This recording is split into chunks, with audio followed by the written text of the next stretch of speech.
female political figures we see, they are carrying the legacy of their husbands or their father. Is it really possible for a woman to become prime minister in the condition of Bangladesh? No. Right now, it's not, no. In this patriarchal society, as a woman, I am the victim of this system. Meet Nazifa Jannat, an English graduate from East West University. She was one of the central coordinators of Students Against Discrimination movement.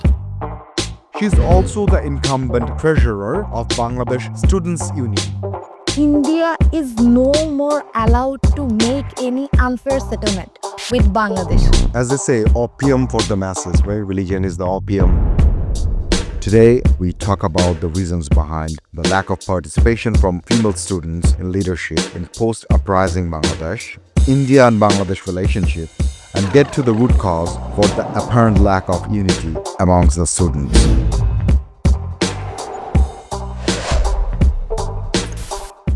So, welcome Nazifa. In this mass uprising movement, we have seen that very few women actually came to the leading position. There were women, girls, students all over the streets, but very few women in the leading position. Why do you think it's that? Political history of Bangladesh is one-eyed. That all the policies which were made, we see that we have founding fathers, but there were no women. When we see that after 53 years after the independence of Bangladesh, we were talking about the freedom of women, we are talking about feminism, we are talking about the participation of women in the all spheres. We saw that women are doing their best in the corporate job sector, they are teaching, they are playing their role as a mother. But what I observed that it is very crucial that in the political arena, the presentation or the representative of women is very low. And what we saw that the representative of the autocrat government, Sheikh Hasina, who was the prime minister for so many years, she was a woman, and Khaleda Zia, it sounds bad, but what I observe about them that is they continued their legacy of their husband and their fathers. And still now, which political figures, female political figures we see, they are carrying the legacy of their husbands or their father. We don't see so much character who made their position as a significant or independent women who doesn't carry any legacy from anyone. Absolutely. So that's a very disgraceful situation I have observed, and in Bangladesh, women face much more obstacles rather than the women now doing their politics in European or all the Western countries. I would say that. But in Bangladesh, what happened that we didn't have that sisterhood in politics. We don't have that much iconic figure. I can name one of the female figure, Motia Choudhury. She was from Bangladesh Students Union back then, 60s. 60s. She's the one who started the Razakar thing, right? In 2018, he started calling the student protesters, Quora movement protesters, Razakar. Yes, that's a different thing. But what I was wanted to mention is that type of significant women in political arena was not present. So that is my point. Yes, she did her part very wrong, in very wrong way. But in that time back then, she was one of the figure who made the path that okay, without the legacy of father and husband, women can come to the political arena independently with the significance of our own work with our own thoughts. So that's the difference I'm talking about. So, do you think we are doing better? For example, in USA, still there is no US female president. We had Khaleda Zia, then we had Sheikh Hasina. Both of them are relying on their family background. That's different. But still, this year, Kamala Harris couldn't win. Last time, with the family background and husband's legacy, Clinton couldn't win. So do you think we're doing a little bit better than European countries or USA? I have found that it was a prawn to the political parties to make them a tool to do their overall politics. I see the things in that way because when they saw, because in our country it was it was the legacy of families who were politically active. So it was not the outside of the family. Both those two significant families. One was from Sheikh Mujib's family, and another one was from Zia Rahman families. So that's the thing that because our country was so small in that time, people had to choose that, okay, we have only two parties, we have to make the legacy throughout them. So that was the thing in that time. But tell me that when we want to break that legacy of families, political families in this time, it is really possible for a woman to become a prime minister in the condition of Bangladesh? No, it's not. Right now, it's not, no. And in this movement, I would say that the participation of the women were really, really high in this time. But when they proved themselves that they are capable of doing this type of movement, they can lead, they can make all the mechanism during the movement. They did it. But what we saw that we carried that patriarchal legacy. I have to say that. In my case, I was a political activist for so long time. It was for 7 to 8 years. I had my political understandings back before then, this 7 and 8 years. So I knew that how to make a path for me. It was known to me. Girl in my case who had no political career or understanding, but she led the movement. In her case, it would not be like me. I would say that. But a boy or a male figure who participated in this movement, and before this movement he hadn't that much political participation or understanding about the movement, but he made that role, or he became the face of the movement. So this is the difference between a female figure during the movement and after movement, that they didn't make that place to become a representative of the female participation. So we had that lack. Yeah, I can totally see what you're saying. Have you seen the photo of Professor Yunus and all the political alliance? Yes. There were only two women in that. People were like 50 people, two women there in the national politics. So yeah, it's regretful, but hopefully we're gonna do better. And it all depends on our education system, right? If we educate our people properly, and if women see that they have a career in politics or anywhere they go, in corporate life, they are earning money, they're earning money for their families. But being honest, making money in politics is kind of difficult. No, so. I have another proposal. In this patriarchal society, as a woman, I am the victim of this system. Why the women are missing after the movement, after the July Uprising? Why it comes to me? Why they always question me, like the media person or... You must know the answer to that. Yeah. Why do they question you? I would say that that question, I don't expect that question, because when I were leading the movement, I didn't feel less.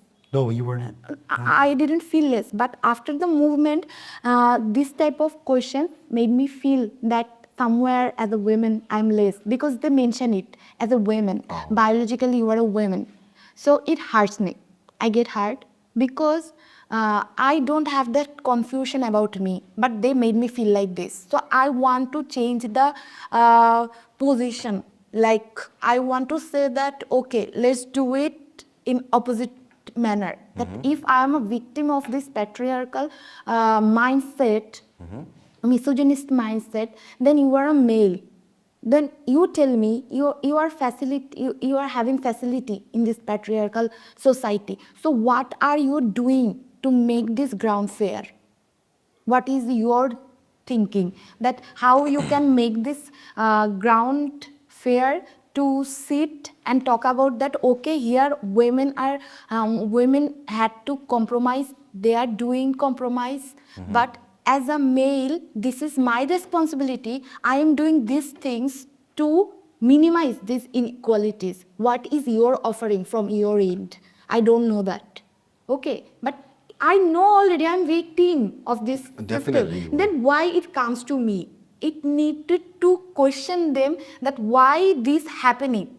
Tell us what's the solution. So we need to change the manner that we need to ask them that they are in every places in political arena they are the authority, they have that authority to make policies, right? So what they are doing to decrease these inequalities. So that's my point overall. I see what you mean. Let's just discuss this a little bit more. So the way I see it, say for example, in our corporate sector, women are doing really good, and they're even getting to the top management level, right? That's a stable job, stable life. But in our politics, it has been dirty politics for so long. Like we have never had proper politics where people come and serve the people, right? So once we have that structure in place, hopefully it'll change. Right now, politics is not a career a woman would like to pursue. I remember I interviewed one of the female students, first year student of Bragg University, female, 17 years old only. So she said that during the July Revolution, I interviewed her on August 2nd, I believe, and on the street. And she was saying that right now I'm on the street because I feel unsafe and I will take to the streets because it's my duty as Bangladeshi. But after July 5th, I called her back on August 7th, I believe, and he said that now that Hasina is gone, I'll just go back to my school, I'll do my things, and I don't want to get involved in politics at all. So that's a kind of mindset, I guess. So once you have the proper,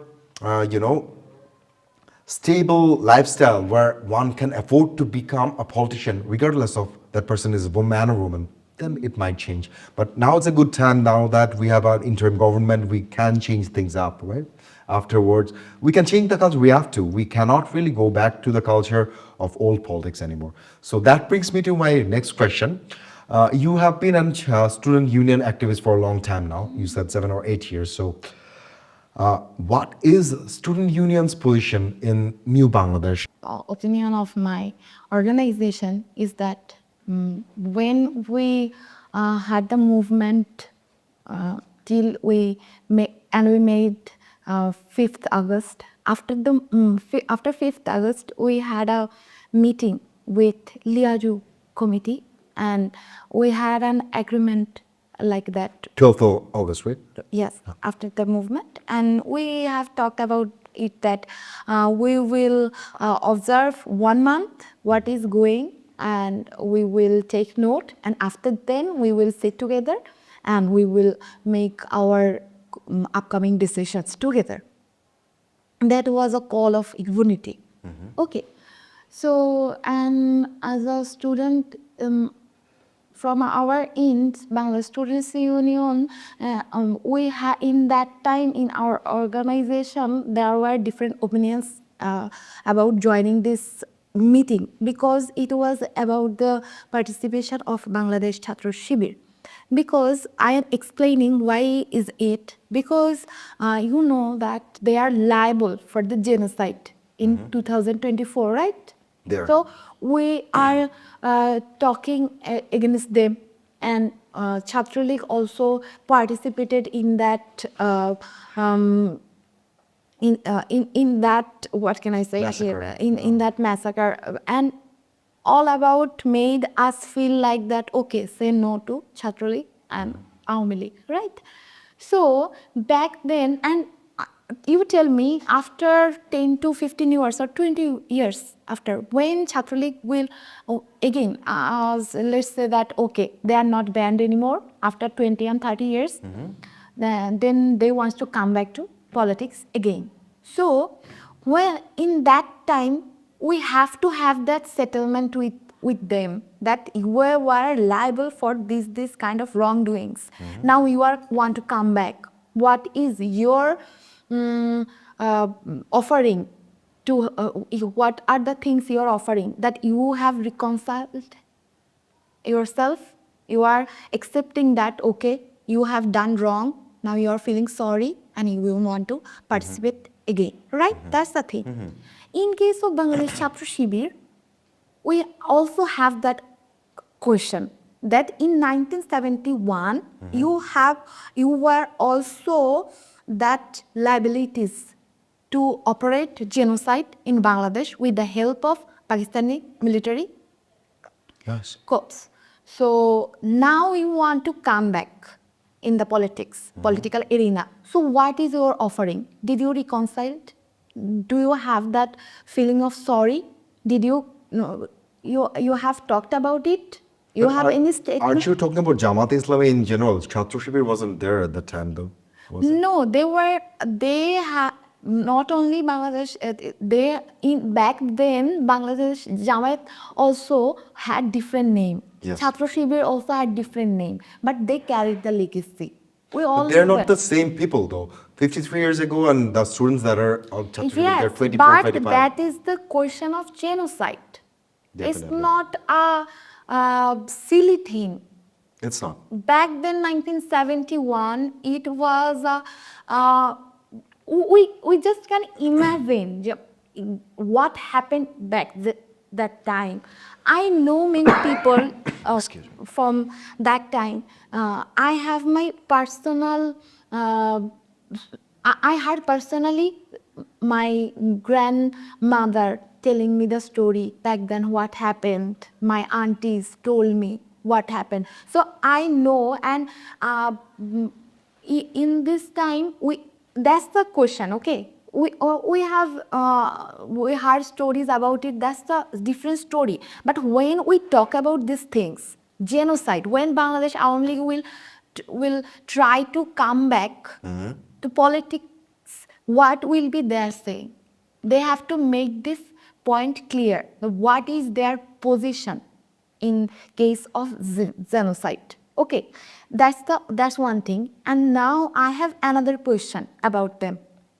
I am talking about the meeting of 12th July. 12th August. 12th August. Okay. So we are now in this time we are talking about inclusive Bangladesh, right? Yes. And I am also talking about the participation of women. Yes. So as a female a participant, I have a question from my end. Is that inclusive Bangladesh means you have all kind of representation in this political arena. I'm not talking about the banning of Bangladesh Jam or Shibir, Chhatro Shibir. Okay, I'm not talking about that. I have wanted to make the point clear from their end. That's my opinion.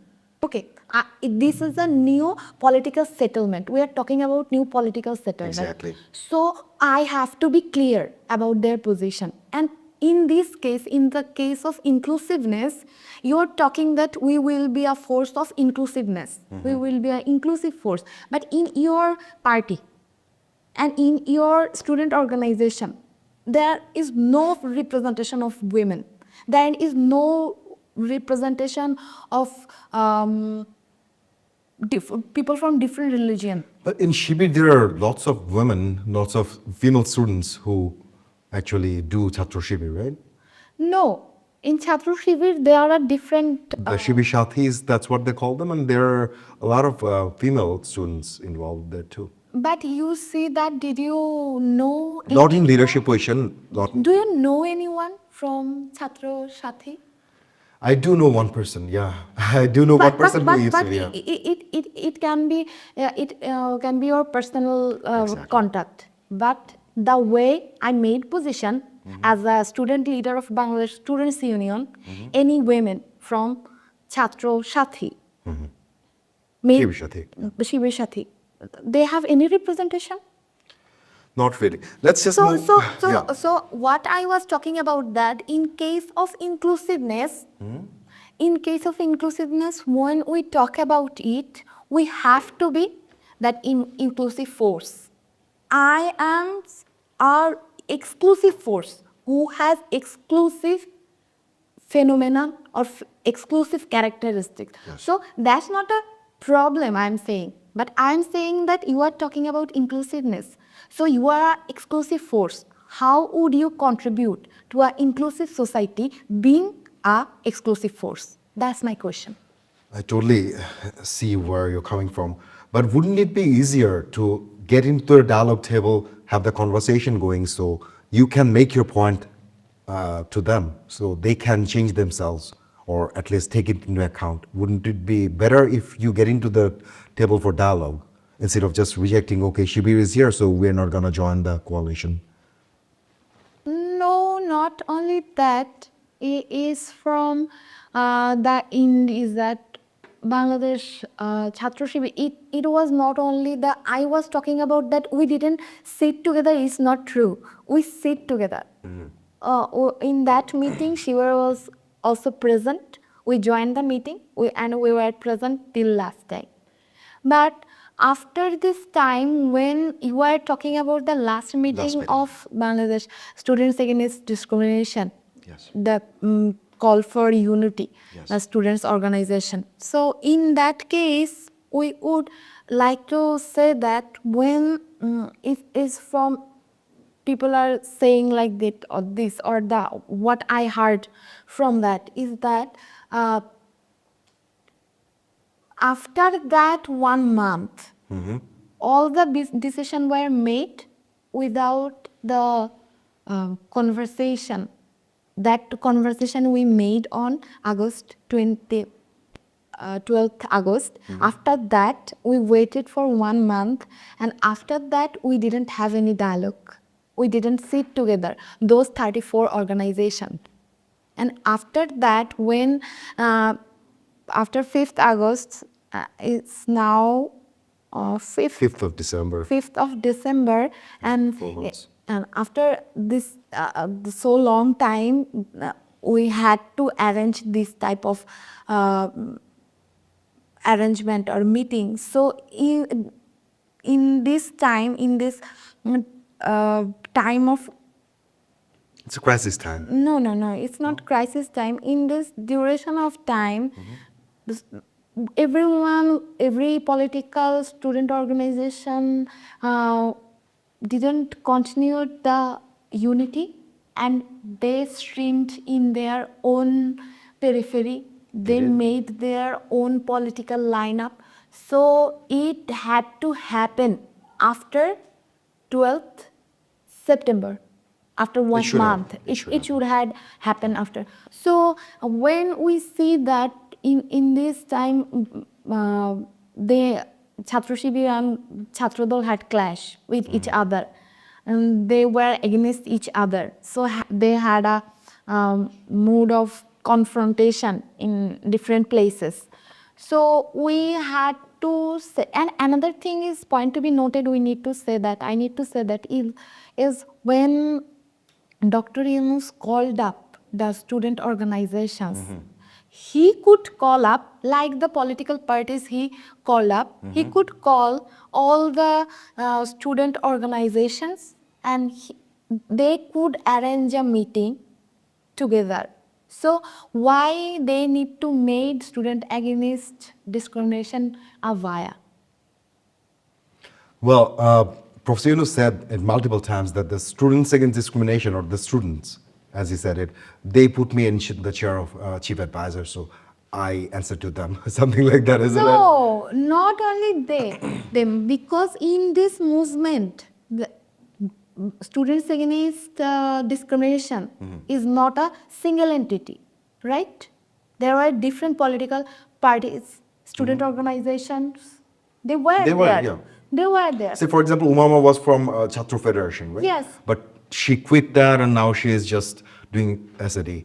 Yes, and then they were from Ganotantrik Chhatra Shakti. Yeah. There were Bangladesh Chhatra Shibir. There were Chhatra Dol. There were Chhatra Front. They were leading central coordinator. They were. So where are they? They all are the stakeholder of this platform. So we just can't cut off all those student organization and saying that, okay, this is the unified platform. But here's the thing, though. Even during the July Revolution, one of the motion was to ban all, the legislative tail end of a regular big political party. So any student organization that works as a tail of a regular national political party, that should be banned. That was one of the motions or demands of that. And in that respect, Students Against Discrimination is not representing any bigger party, but like they're not the tail of Nagorik Committee. They are not. If anything, Nagorik Committee is made up of whatever the legacy SAD had, right? So in that case, if one of the main demands of the students at that time was that we should not have any tail-based political student wings of any bigger political parties. So would Professor Yunus in that case really has the the jurisdiction to call Chhatro Dol or Chhatro Shibir or Chhatro Union or any other student wings of a bigger political party, because this is against the demands of the students at the time. Students Against Discrimination called up all those student organizations. They did. Some of them we can refer as Lejurvittik Chhatra Sangothan, political organization. They are calling them up, but Dr. Yunus can't calling them up. So what's the difference? You tell me. Because SAD is a platform, isn't it? It's a platform that represents all the students. And as you mentioned, the Shibir students were there, Chhatro Union was there, Chhatro Shakti was there, everybody was there, except for Chhatro League, everybody was there. So it's the culmination or platform for all the students. So then they could got the invitation as a students, as their student identity, because of their student identity. They could call them up. All you are students from different block, or we could refer it as that you have different ideologies or different thought pattern. But we are calling all them up. Like it is not, he is not bound to call up them as the different political organization. He could wanted to know that there is a lot of students, but tell me the names. It could be 100 or 150 that these students are representing all the blocks of the students. So he could call them up. So it would be a fruitful meeting for him, not only because of their political identities. It could be their identity that they participated in the movement and they motivated different type of students during the movement. It was from private university, it was from Dhaka Shat College, it was from Kazi Nazrul College, it was from Jagannath University. But what we saw only a pack of students who belonged from Dhaka University. So it's not, I don't have, from a personal position, I don't have any type of belonging that I wanted to be there. It was my wish that if I could talk. But when we talk about unity, you have to have a unified force. Exactly. That's the main point. You said on August 12th, they promised that they will discuss with all the other student political parties. On September 12th, after that, there was no more meeting anymore.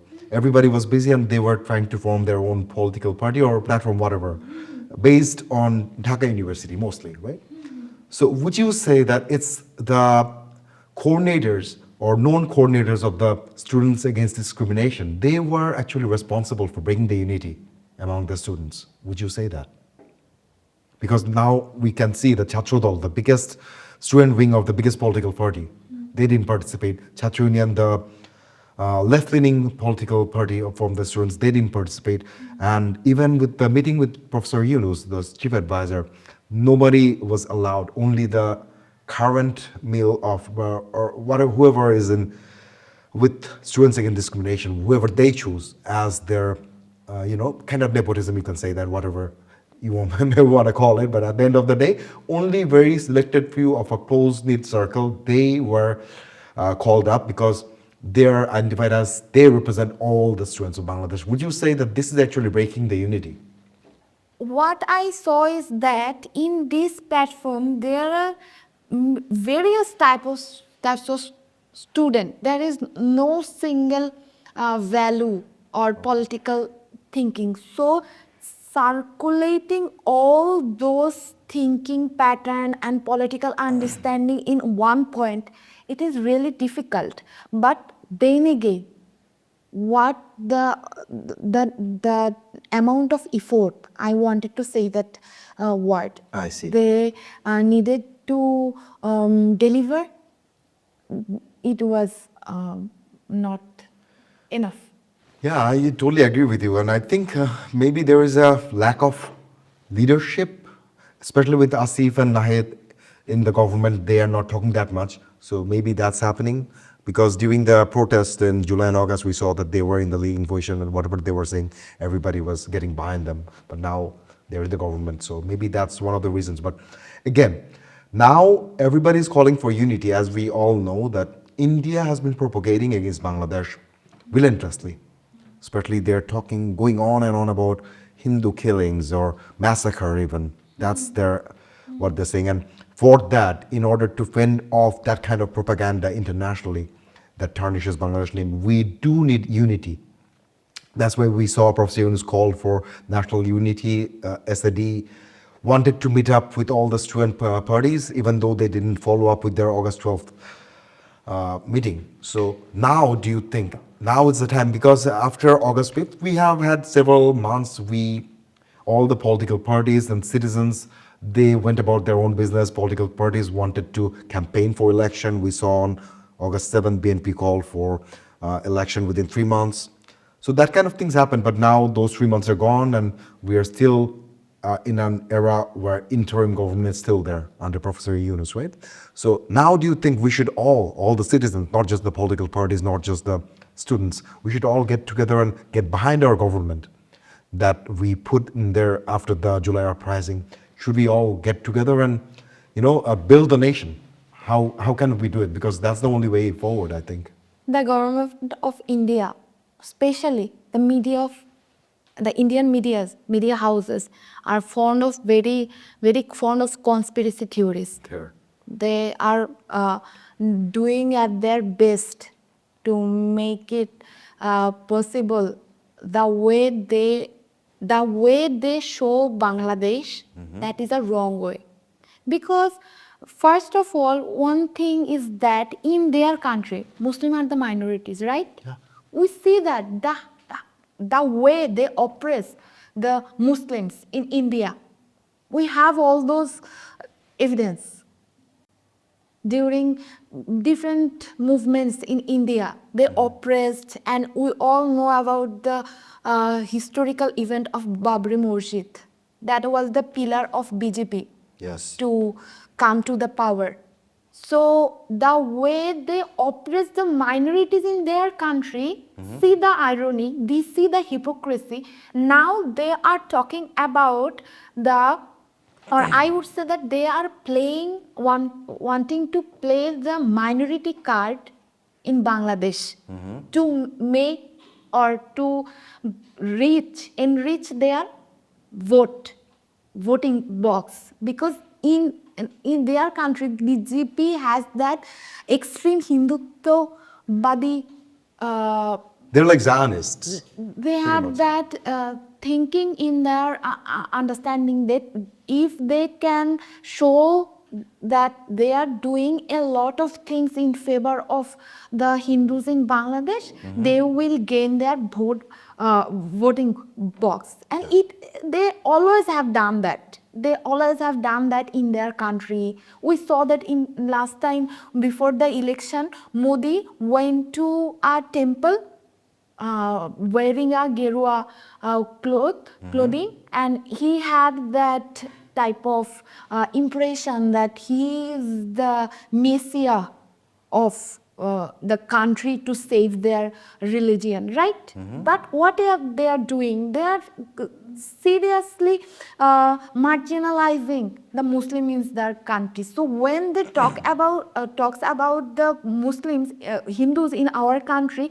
is seriously their hypocritical political tool to make it or take impressing people that see what we are doing. Okay, that's one thing. But I would say that in our country, we now understand that what is the gain of Indian media and the government of India what they want from us, because What do they want? what they want from us is that they want to make Bangladesh as their, I would say that colony. They want to make Exactly. Bangladesh that their colony, and they want to play that minority card always, and it is going on till now. We saw in recent time what's going on, but I would say that we are against this type of operation and settlement we have done with Indian government, and Sheikh Hasina has done that, all those discriminative settlement with the government of India. We are against all those, but we are not going to do that thing the way they make religion a tool. In their country, they are trying it, and they are investing a lot of money to continue it, to make favor from this situation. But I would say in Bangladesh, we should not play that time of or we should not contribute anything nonsense through our nonsense work which can facilitate their hegemony in their country. But I got a small question. Let me just interrupt a little bit. So, you are part of Student Union, which is the left-leaning political party. So, as left-leaning activist, you guys have been in touch with the grassroots, the laborers, tea laborers, everything. So, how would you say at the grassroots level, is there actually any mass, I wouldn't say massacre, but at least any discrimination going on against the Hindus in Bangladesh? Is that really true? Or what they're saying from India, is it all lie? no, what I wanted to say, I didn't complete it. The thing is that we want to see India nor as our friend and nor as our enemy, I would say. We're a sovereign country. Why is it that? Because religious, how can I refer that?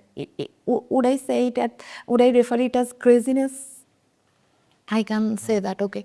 So fanatism. Religious fanatism is not acceptable, because when you are talking those terms, what is your basic need? People divert their concentration from that. Exactly. So we keep ourselves busy with those ideologies and with those thoughts which really don't serve any purpose in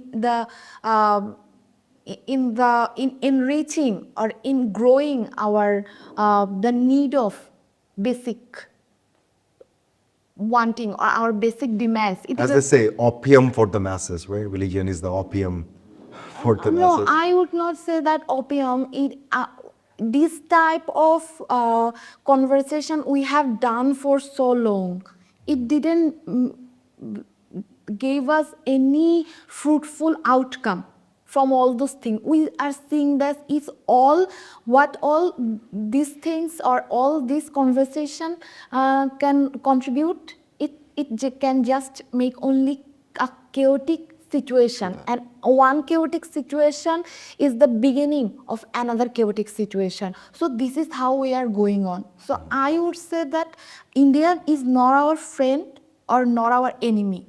We are a country with our own dignity, and we and India share a common border, right? Yes, we do. So, in the purpose of our border security, we have to have that diplomatic relationship with them. So, we will have that diplomatic relationship between us. We have economical exchanging, what can I say, export, import, Yes. relationship with them. So we need to carry on. And one thing must be, I have to make clear is that India is no more allowed to make any unfair settlement with Bangladesh.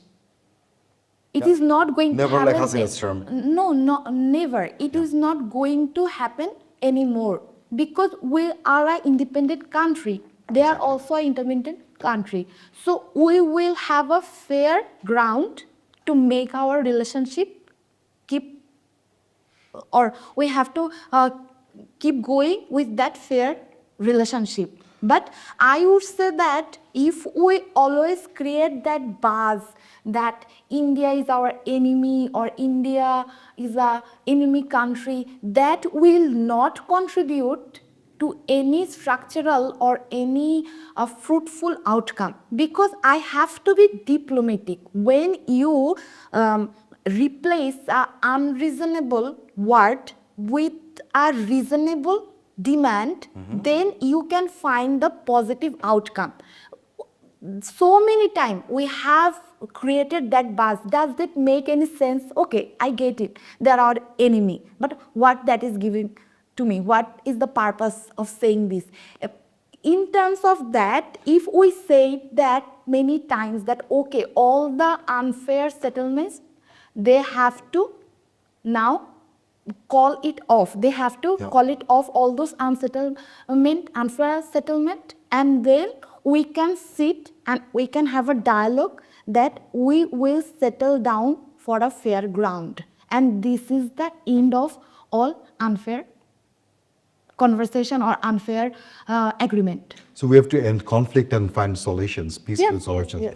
But how can we reach proper political solutions when we in Agartala we have seen that Indian public attacked Bangladeshi embassy, high commission over there, and Indian government was not capable, if nothing else, of protecting Bangladesh's sovereignty in Indian soil. So that equates to attacking Bangladesh in a sense. I have no doubt about it that we have tension with India, and we have to have that statement, we have to make the statement clear is that India has done wrong with us, and also the fascist Sheikh Hasina and the autocratic Sheikh Hasina made wrong with the people of Bangladesh. She did unfair agreement with India, right?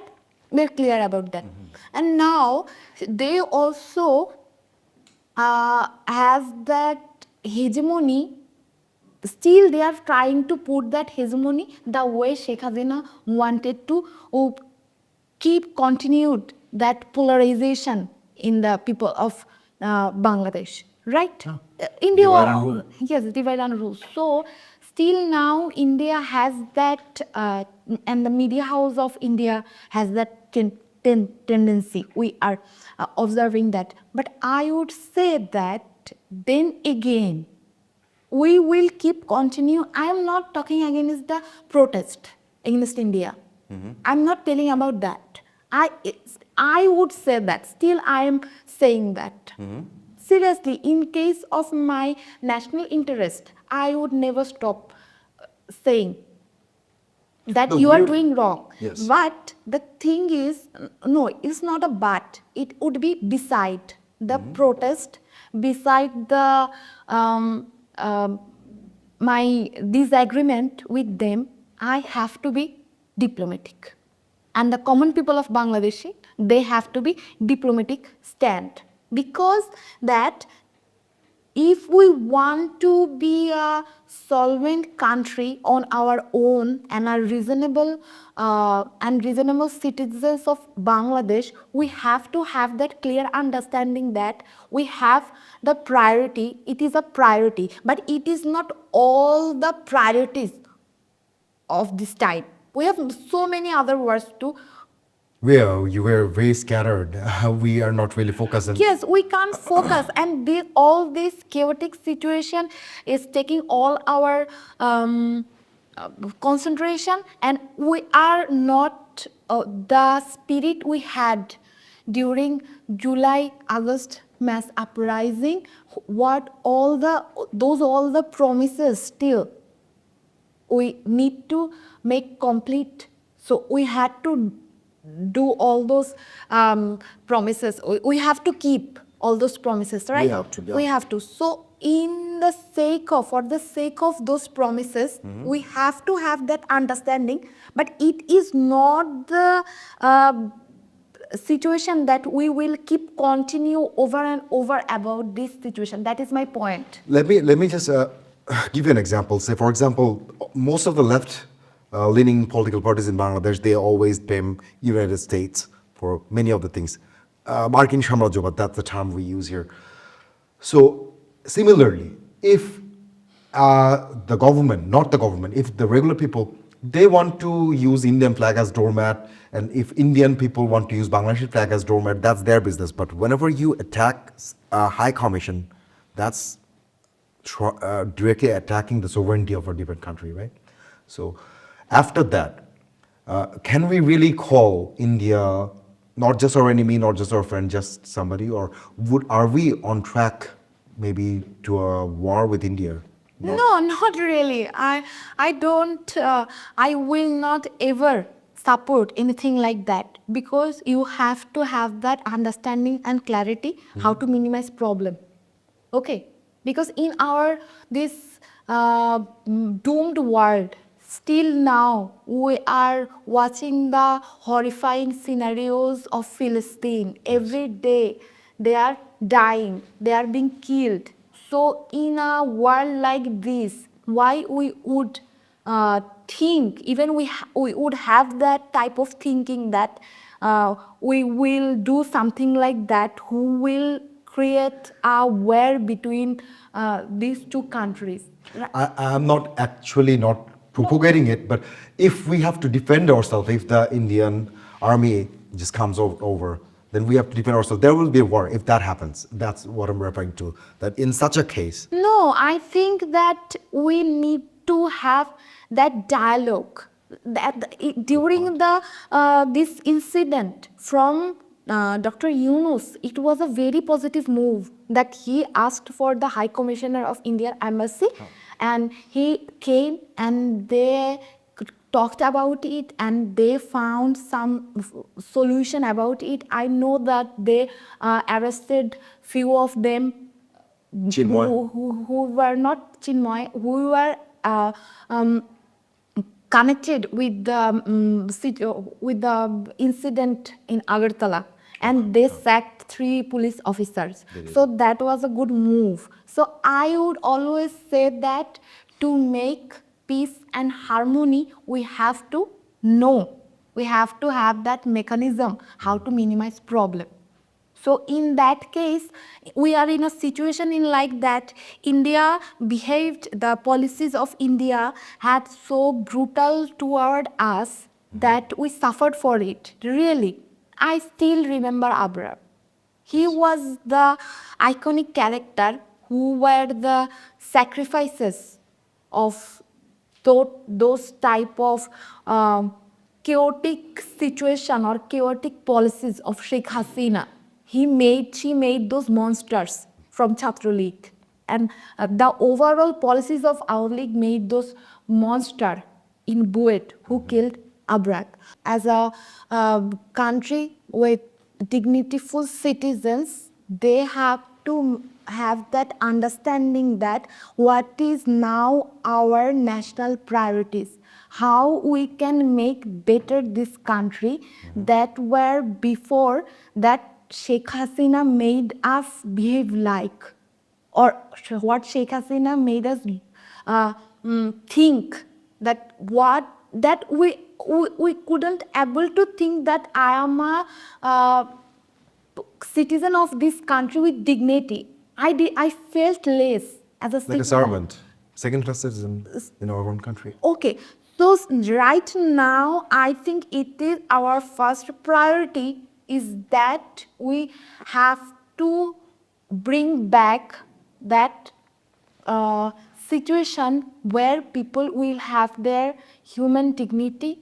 And I know that discrimination, opposing the discrimination is not so easy, but we have to have the spirit. You know, when we are talking about all these, those people are trying to make a whole.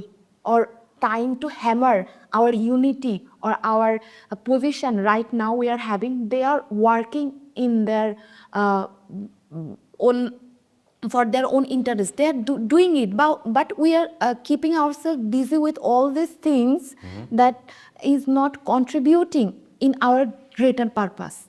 I am wanting Exactly. to say that. So that's the point. I think overall in this time we have to have two aspiration. If I conclude, I summarize the one number one thing is that we have to minimize our problem. We have to have that understanding how to make solution towards a problem. And secondly, we have to have that oath that we will make Bangladesh better, not as before or the worse. It will be far, far more better. So that is my aspiration. Thank you so much. Thank you so much for giving us time, Nazifa, out of your busy schedule. So hopefully we'll continue our conversation sometime next time, whenever we have time. Sure, All right. sure. Thank you.